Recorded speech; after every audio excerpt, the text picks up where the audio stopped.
Rise of the Beast is the latest in a long line of blockbuster gut punches known as the Transformer film series. Like many, I grew up with the original Bayformers Transformers, and I won't lie, they're nostalgic for me. However, those movies lost a spark over time from the original 2007 film. The original and Dark of the Moon are good times, but Revenge of the Fallen, Age of Extinction, and especially The Last Night were hot garbage. However, with the release of 2018's film Bumblebee, fans were given a fresh, fun new entry into the Transformer universe, which promised a new tone and style going forward with these movies. Now here we are, 5 years later, and Transformers Rise of the Beast has now been released, in the same month as the Spider-Verse sequel, no less. Wow, if I had a nickel for every time I was doomed by The Spider-Verse. I'd have 2 nickels, which isn't a lot, but it's weird that it happened twice, right? Film summary goes something like this. 70 years after the events of Bumblebee, Optimus Prime and the Autobots take on their biggest challenge yet. When a new threat capable of destroying the entire planet emerge, they must team up with a powerful faction of Transformers known as the Maximals to save Earth. Sounds epic. So I know what you're wondering. Did the film succeed as a sequel to Bumblebee and set up a new rebooted universe free from the machinations of the Bayverse? Well, the answer is yes and no. Transformers Rise of the Beast leaves me so confused. On one hand, it introduces a lot of concepts that I'm totally down for. On the other hand, well, the story is hot garbage. To be honest, ain't really much of a story. It's kind of like the Mario movie in that regard. The story is bare bones and very simplistic. It's a fetch quest. Find the MacGuffin, stop the bad guy. The movie focuses more on the characters and action than on plot. And on that front, I think this movie fails. I will say this, one of my biggest complaints is that the humans have too much setup. Like, I understand they wanted to get it more closer to how Bumblebee was with Charlie and not be like the Bayverse. However, it just felt like there was too much setup. Though I did like the plot line with Noah's little brother, even if it did lead to the corniest bit of dialogue. However, with Elena, it felt like she was used more for exposition dumping than an actual character sometimes. Though, I will say I liked her learning how to get out of her comfort zone arc, and I felt that her relationship with Noah was really well done. However, who this film fails the most in terms of characters are the Autobots. The Autobots really have barely any characters in this film, and that extends also to the Maximals. Let's start with the ones who have the least amount to do. This film is setting up the Beast Wars, a show that came out in the 90s, which I personally haven't seen, but I've heard really good things on it. However, I didn't really get the impression that much went on in terms of that show with the characters. The Rhino character and Cheetor barely have anything to do. Heck, Rhinox, I believe is his name, didn't even speak in the film. The two Maximals that do get enough development are Primal and Air-Razor. However, with Air-Razor, she was mostly an exposition dump character, explaining stuff. I did get some moments that I like, especially her relationship with Primal, but most of it felt more hinted at than actually being shown. And she was just there to make you feel emotions that, honestly, I didn't get because I didn't feel like she was much of a character. So when she died, I personally didn't really feel anything. And in terms of Primal, I feel like the beginning of the film set up something really well with his character and his guilt in having to leave his home and not save his teacher, I believe. However, the Maximals aren't shown again until like the very end, or at least not the very end, but more towards the end of the film. And it felt like his character arc had already been finished when we hadn't even seen it. He has a little bit of dialogue with Optimus Prime on the nature of working with humans, and while I like that, it was more towards Optimus's development than Primal's own development. And in the film, after seeing Prime and talking with him for like 2 minutes, he says this is not the Optimus Prime he'd imagined. But I don't feel like he spent enough time with Optimus to really come to that conclusion. I liked Primal's design, I liked his voice, and I thought he was a pretty cool character. I wish more had been done with him. And the same goes for the rest of the Maximals. This film didn't really convince me that the show had much going on, and that extends to the MacGuffin of the film as well, but we'll get there. When it comes to the Autobots, I felt the biggest disservice was done to Bumblebee, who I felt was sacrificed for Mirage to have that own human connection that he has with Noah.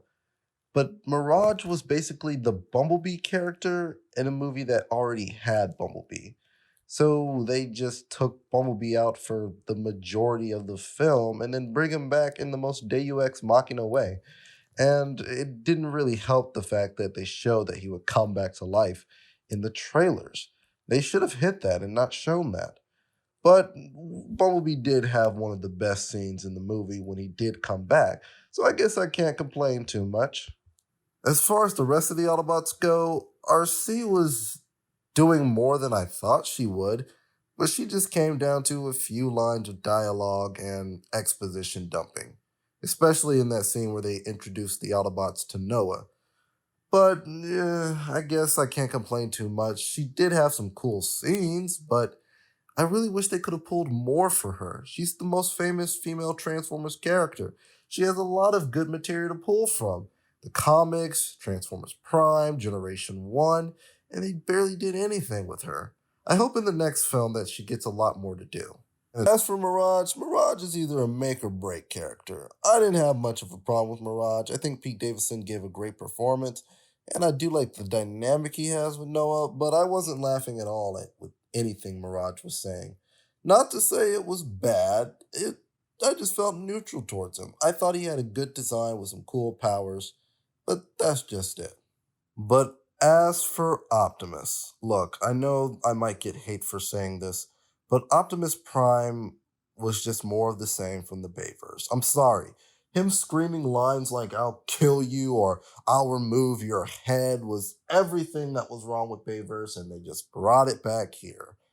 And then his arc with the humans, like, I get what they were going for, but instead of making him standoffish with the humans, why not just make him, like, overprotective and not seeing that they can stand on their own? That feels more like an Optimus arc than the arc that they gave him. And he's just so grumpy all the time during the movie. It just didn't feel right. And he's still doing the brutal killing that he's doing in the Bayverse. Listen, I don't mind Optimus killing. They're in a war, but, you know, think about it if they were humans. This would be like some NC-17s type stuff. Optimus is compassionate, strong, and noble. If you want a good version of Optimus who's been through the ringer in the war, go watch versions of Transformers Prime and the comics from IDW. Heck, there's even one moment from Transformers Prime where Optimus talks to RC about revenge. Every sentient being deserves an opportunity for redemption. Even bot killers? Even arachnid? Without that hope, we may never achieve lasting peace. I understand they wanted to portray Optimus as angry about Bumblebee's death, but there was better ways to go about that. In Transformers Prime, when Bumblebee fake died there too, Optimus didn't react saying, "I'll kill you" or "I'll take off your head, Megatron." Instead, you get a silent rage Optimus, who's just absolutely beating down on Megatron and willing to put him down for the sake of humanity. That's how you do rageful Optimus, not this brutal executing type stuff. I'm sick and tired of it. And as for the villains, well, the two other Terracons were there, and I thought they had cool design, but not much to them. And Scourge, well, he's fine, I guess. He says some pretty menacing lines, and I do love all of his action stuff, but he's just there for me. And he's really just there to set up Unicron, who I think they should have waited to reveal, but with what they do with Unicron, I'm very excited to see where the possibilities are going here. As for the MacGuffin itself, the Transwarp Key, I felt like there's more they could have done with that. We're talking about a device that can warp time and space, man. There's a theory that came out before the film that Scourge was Optimus from the Bayverse films. While I never thought that was going to happen, and honestly, I don't really like it, I think, after watching the film, it could have added more to Scourge's character. I wish I would have got a little bit more out of him, I suppose. But in terms of the key, it just felt like the normal Transformers portal in the sky device that they have to stop before the end of the world comes. And to be honest, that kind of hurts Transformers Beast Wars for me. I'm sure that show is really fun and really good, but I hear that that device is a huge part of the show. And if I didn't really care for how it was used in the movie, I don't understand how I'll care for it in the show. Again, I'm not judging the show based off the movie, but the impression that the movie gives me is that that show didn't really have much going on. Don't get me wrong, it's nowhere near as bad as the last night, and I don't think the final battle was bad, but it just felt like it was missing something.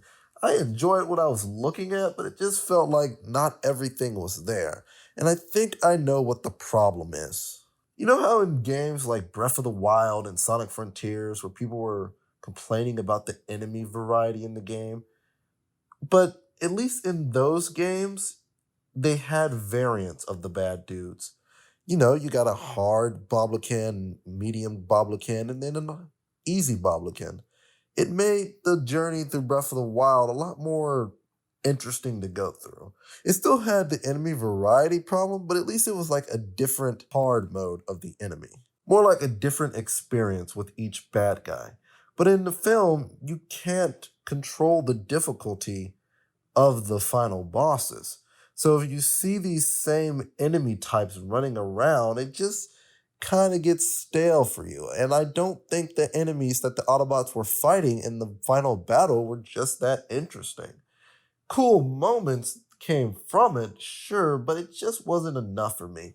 I wish it was more. I wish it was a little more there because I see great potential. In fact, I was able to see the action a lot more clearly in this fight.